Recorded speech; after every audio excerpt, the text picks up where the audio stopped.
Rohit, and all up to you. Thank you. Oh, that's a very tough act to follow.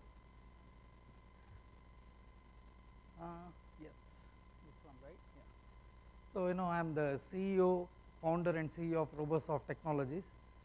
Basically, we are not as famous as Alok is, so I just put together a quick presentation about what Robosoft is about. This is not a marketing slide. We are just trying to tell you that what we are, so that you get some context beyond what we are, so that you can probably understand what we are saying more better.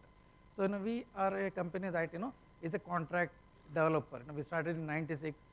With the focus of building products on Apple Mac platform. Apple was our first customer, and then that relationship continued. We started working with their partners around the world, and then when the App Store opened, before they gave the SDK to the whole world, because we were their partners, they gave it to us. And when the App Store launched, and Steve Jobs went on stage and said, hey, look, this is the App Store. 5 of the apps that were built, that were shown on the App Store, were built at Robosoft. We did it for our customers, but we are very proud of that. So since then, we built more than 600 apps, more than 75 million downloads and counting. At a local level, we have built apps for NDTV, Times of India, CNN, IBN. You can see all the list. Global, we have built for Apple, Pepsi, Heineken. So just a quick, introduction. We have 2 spin-offs. One spin-off is called Global Delight, and out here we build products. Again, very focused one, which I am going to talk to you more about. The second spin-off is called 99 Games, which is where we build apps for the games for a global audience. So everything about us is a global play. We're not about a local play or an India play. So since Alok has done such a great job at covering games, so I thought I'll just talk about the more serious app part of it. So just a quick idea about what Global Delight is about now. So basically we build we have a focus, build really good apps in the photo, video and audio space. Do a really good job of it, understand what we want to build, and build the best apps out here. So our top app is called Camera Plus Pro. The second app is called Boom. Third is called Game Your Video. So basically what Camera Plus, it started in a very simple innovation, which again I'll talk to you about. It was about fitting a user's needs. So I'll just talk about each of this little later.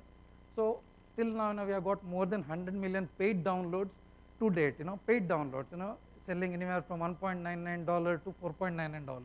More than 20 million free downloads to date. That's what got us a little bit famous in the space. Boom, which was our audio product, won the Macworld Best of Show award. So to anybody who follows about Apple, Macworld is the best, the greatest trade show that happens for all Mac audience, and we won the Best of Show award there in 2011, probably the first Indian company to do that. And then the next product, the Game Your Video, it won the same award in 2012. Again, year after year we won that.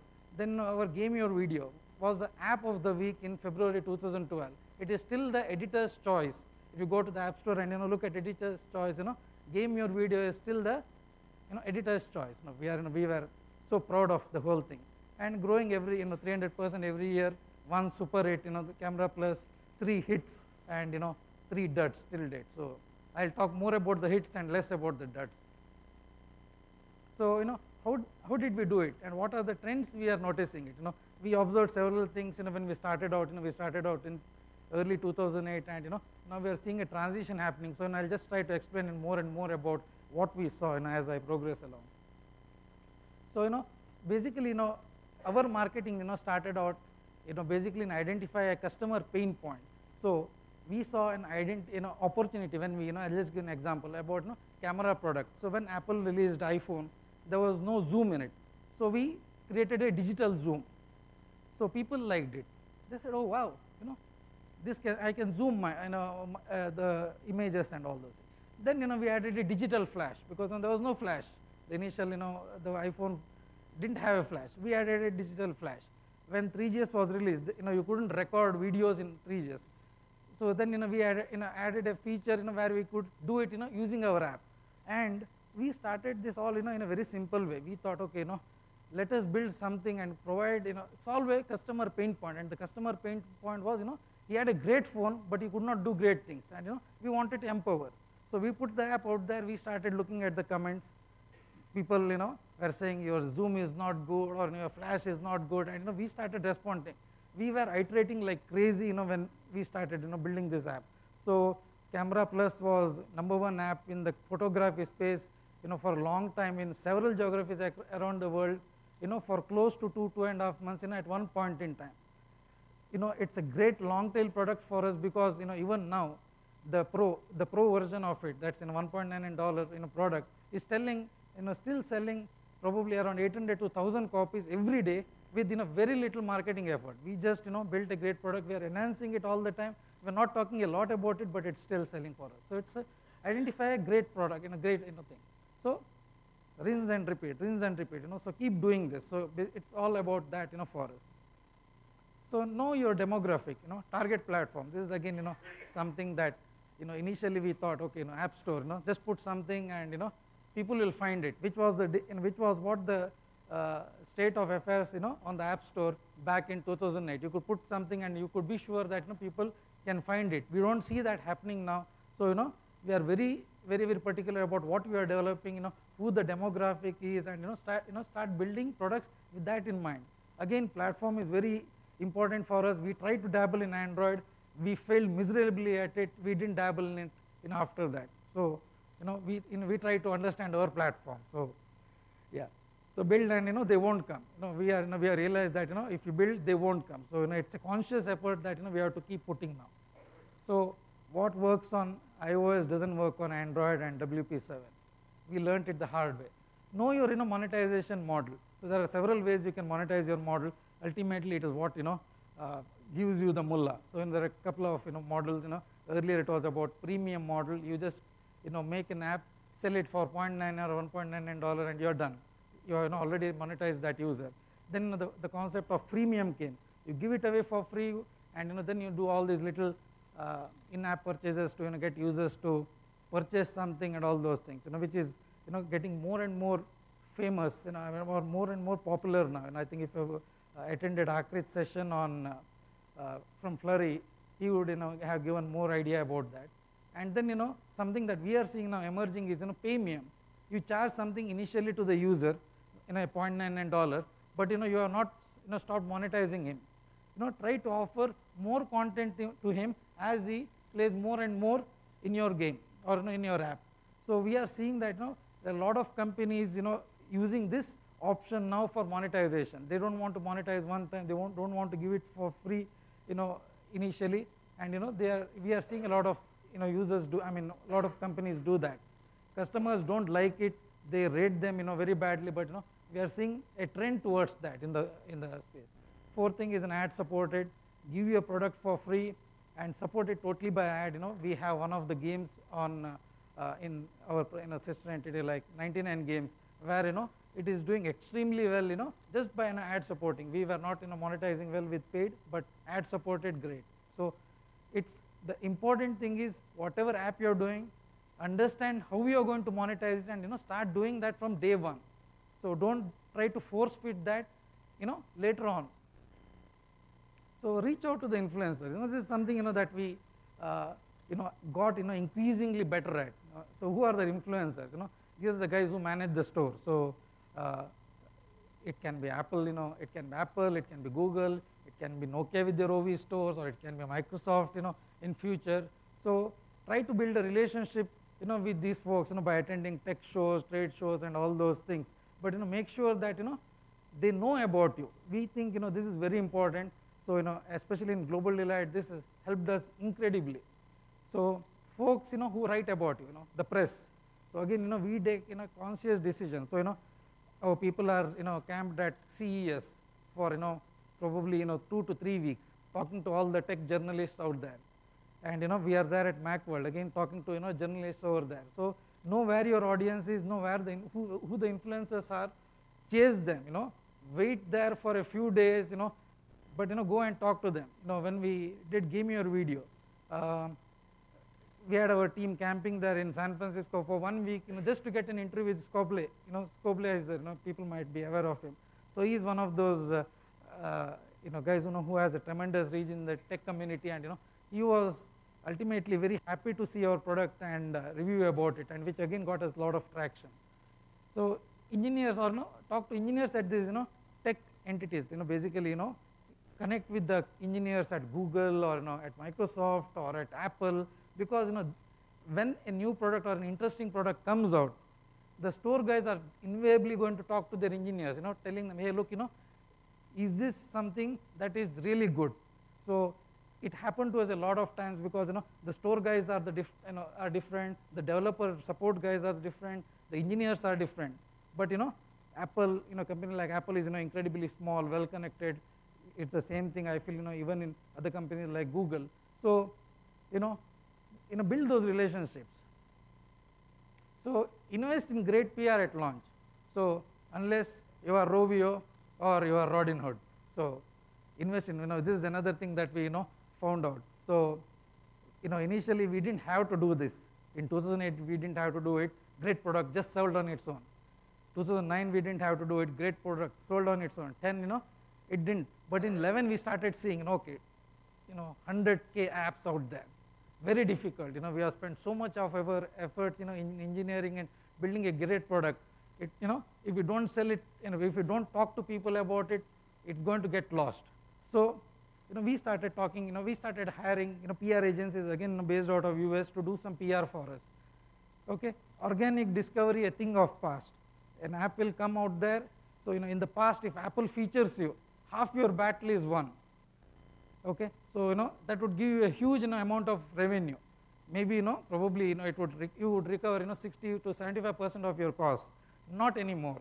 Probably it won't give you more than 10 to 15 percent, of your cost. But it's very important to get featured there. So when I say TechCrunch effect, basically they had this thing called if you get mentioned in TechCrunch, you get a huge spike in sales or coverage, and everybody starts writing about the same thing across the world. So right now the TechCrunch effect out there in the App Store is getting featured by Apple. If you get featured by Apple, okay, you are set. But it's going to only give you probably 10 to 15% revenues. But you can go to every tech journalist or in every blog and every guy and say, hey, look, we got featured by Apple, and talk to us. And they would they would look, oh, these guys got featured, they got a good placement. So let's talk to these guys. So very important. One more thing, 1.2 launch is very important. I know that we can iterate, we can update everything, but if you are spending a lot of resources in building an app, make sure you get your 1.0 version as good as you can. Okay, so it's very important, because generally these stores, these stores don't want to feature an app and an update or any of those things. So, and most of the time journalists don't want to talk 2.0 version of a product, unless again it is tiny wings or all these fancy apps. So get your 1.0 right. So sell a story, sell its appeal. I know that we all get tired of hearing this OEM, sell the story, whether you are going to pitch to a VC or you are trying to get incredibly good talent or anything like that. You have to keep selling a story. But I think that's the bottom line. You have to sell a story. Okay, everyone loves stories. Okay, building an app that sells stories is even better. So game your video. There was this little comment that in Apple featured this product as a game of the week on the App Store. So when they featured this, I was at a conference in San Francisco, Inside Social App or something like that, and then I knew that the app was going to come out. I was updating the app, the App Store thing, and suddenly it pops up, boom, app of the week. My God, it was like incredible. We were thinking that we would get featured as new and noteworthy, but here Apple took this app and they featured, and they immediately called me within 15 minutes. Rohith, we loved your app. This is incredible. So we want to come and we want you to meet us in the next 2-3 days. Can you come over to San Francisco and talk to our team? We have so many feedback to give you. So there is a small tidbit they wrote. We are using this versatile video app to apply zany effects to our videos in real time. So what was happening was that the iTunes guys were themselves using this app to do creative video editing. So till then, video editing was all about being very boring stuff, very technical stuff. What we made it, we made it very easy. We made it in such a way that even a 6-year-old could edit a video. So that was our proposition to them, and they really liked this. So listen to users and iterate rapidly. 1.0 is out.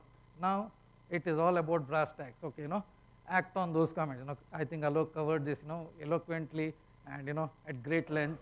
Okay, so it's all about comment. People are writing comments because they like to perfect something. So love them back.